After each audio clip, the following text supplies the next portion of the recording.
السلام عليكم كل متابعين القناه الاعزاء، رب تكونوا بخير.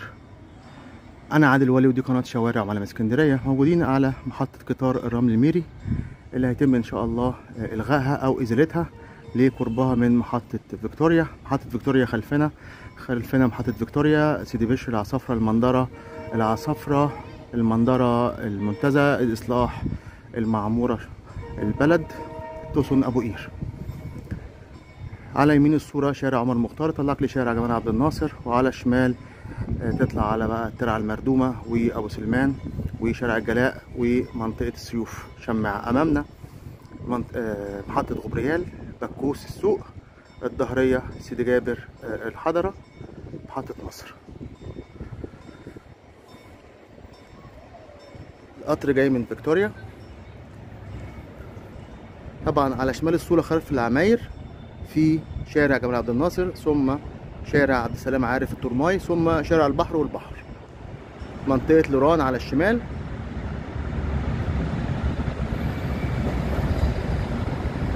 قطار أبو قير قادم من فيكتوريا.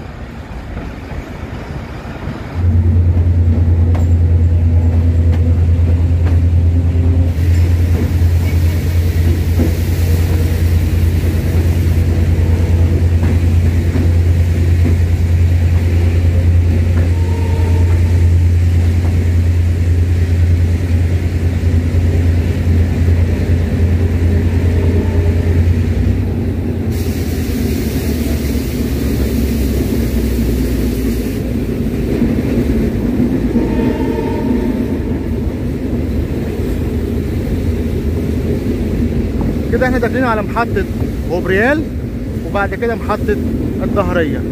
المحطة القادمة محطة غبريال، ثم محطة بكوس، ثم محطة الظهرية. غبريال، بكوس، الظهرية، سيدي جابر. شارع مصطفى كامل على اليمين، وعلى الشمال شارع جمال عبد الناصر.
موجودين في محطة بكوس. المحطة القادمة إن شاء الله محطة الظهرية بإذن الله.